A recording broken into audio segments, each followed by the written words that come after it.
Next, in our Capital Insider segment, we talk one-on-one with Representative Roger Eddy, who is an educational professional from Southern Illinois. We get his thoughts on the state budget and its impact on school administrators. This runs about 10 minutes. Representative Roger Eddy, thanks for joining us again on the Illinois Channel as we're here attending the Illinois Association of School Boards conference in Chicago. We just came out of the panel discussion that you appeared on, and wasn't very cheerful as far as sharing some of the economic information with the school board members. What would you say to a lot of citizens? I'm sure you hear it more than I. People may not understand why the state is still in such an economic hardship when we just had the largest tax increase ever passed. It's going to be bringing us somewhere between $7 to $8 billion of additional revenue. Why did that not fix the problem?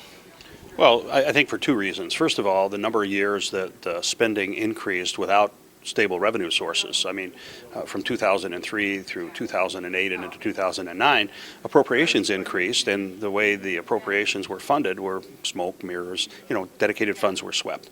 We skipped a tremendous amount in pension payments, and we borrowed money. So on the spending side, we ended up with large increases that weren't sustainable by the revenue because the revenue wasn't real. Now you add that, the economic downturn, and no growth, and actually a decrease in revenue, and those two forces together really put us in a difficult position. We're also, as you know, behind in payments that were on the books, not just 1 year revenue problems that it resulted in single-year fiscal red balances, but we were facing $12 or $13 billion in total. So all those things together, really kind of make the income tax increase something that just kind of filled a hole and isn't going to produce any increases in any appropriations. The tax increase that was passed in January of 2011 is supposed to be temporary. It comes off, what, in 2 years, is it? I think. What do you think are the real odds of the legislature allowing that income tax to go away when it is currently scheduled to? Well, look, that was the plan, and I didn't vote for the income tax increase because I thought that the first thing we needed to do, and the most significant thing, was we had to get real about spending cuts. It had to stay at a number that was sustainable even without the income tax increases. I think we did it backwards. Now, having said that, based on what happened in the House and the Senate this year and the budget, if we don't do a better job, then there's no way that we can do without the revenue. Those cuts have to take place, and it's painful. I mean, for me, someone who's been in education all my life, to look at the education budget and determine that we cannot fund increases at the foundation level, for example, or we can't fully fund transportation. That's difficult, but it's honest. And I think that's the first thing we need to do, is start being honest about the situation we're in and not giving people false hope. And for school districts, for example, they need to know what budget numbers are and that they're going to have to live under, and they can make appropriate decisions based on real numbers. So I think that's the first step, is to provide real information and base it on what we promised the people, or what was promised when that tax increase was passed, and that it wasn't going to be there. We haven't done that. I was going to say, one of the last questions that came from the audience was really a request by a school board member to say, can you not give us an appropriation number so that we can do our planning earlier in the year? Is there any chance of something like that happening? Well, I don't think so. I mean, even when the governor gets the budget at the end of May or early June or whenever he receives it, when it's transmitted to him, he has an opportunity to review it and make amendatory cuts. So the chances of that process changing significantly, unless it's done by agreement, I think are pretty slim. Now, is it necessary? Absolutely. If we're going to ask school districts and other providers to be partners through this fiscal problem,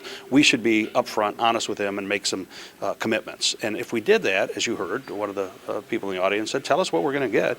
We'll help you. We know we have to make tough decisions, but don't change it on us. Don't change things halfway through, because that's what really creates the hardships. They've already spent the money. We won't keep you too much longer, but let's talk about recently the legislature in the veto session put a Band-Aid over the funding of the regional superintendents. Sure. What do you think is the solution? If you could address it, if it was up to you, what would you do as far as funding the regional superintendents? Well, I would have funded them out of general revenue fund. I think the governor's argument that they're locally elected officials that perform local duties is a pretty weak argument. Those are mandated duties by the state. Now, if you want to talk about changing that, if you want to talk, do the work first. And I think that's what this commission can do. Let's look at those mandated duties and services. Let's talk about the ones that we can eliminate. I'm all for eliminated mandates from school districts and local governments. So let's talk there first. Let's look at what we can do to reduce the costs. But ultimately, in my opinion, those should be paid for by the state because they create the mandates. This argument that they're locally elected, so that's where we should fund them from local CPPRT and have county governments, municipalities, townships, road and bridge funds. That's not where this should come from. And then lastly, as we look forward for the spring here and putting together a new budget, what's your best guess of how that's going to go? What should schools anticipate? Are we going to have the legislature work closer together? They somewhat did that a little closer this last spring than maybe in years past. Just give us an assessment overall what you think the budget year will be like in the spring of 2012. Well, in one word, brutal. I think it's going to be brutal. Last year was difficult, and we ended up having to cut the foundation level, and we had to, well, we didn't cut it, but we underfunded it, and then we cut it transportation. So it's going to be brutal. When we look at the increase in the pension payment of $1 billion, another $700 or $800 million in Medicaid expenses, projected growth of maybe $700 million, that's $1 billion more that may have to be cut out of this budget. So I would batten down the hatches. I would go into this in the spring. In my district, we're going to go into it knowing that we're probably going to receive even less money in fiscal year 13 than we did in fiscal year 12.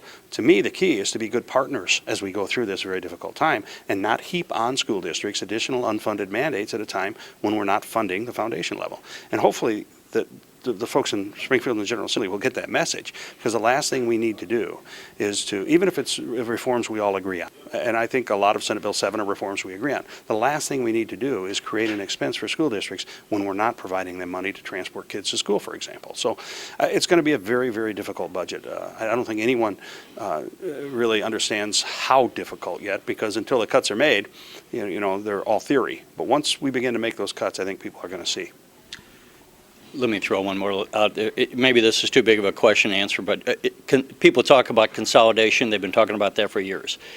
Knowing what you know, your background in education, is that something that should be looked at, or do you think those are phantom savings?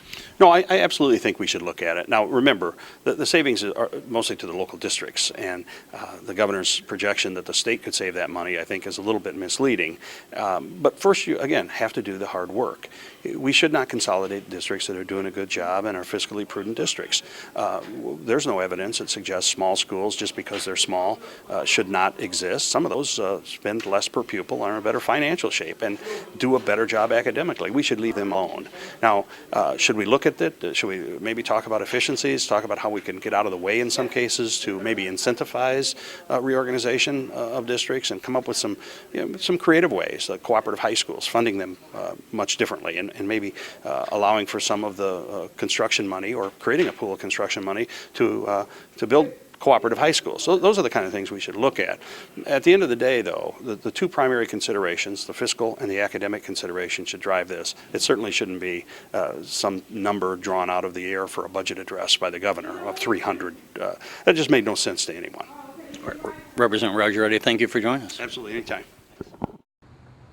You're watching the Illinois Channel, an independent nonprofit corporation formed to provide gavel-to-gavel coverage of Illinois state government and other public affairs events taking place across Illinois.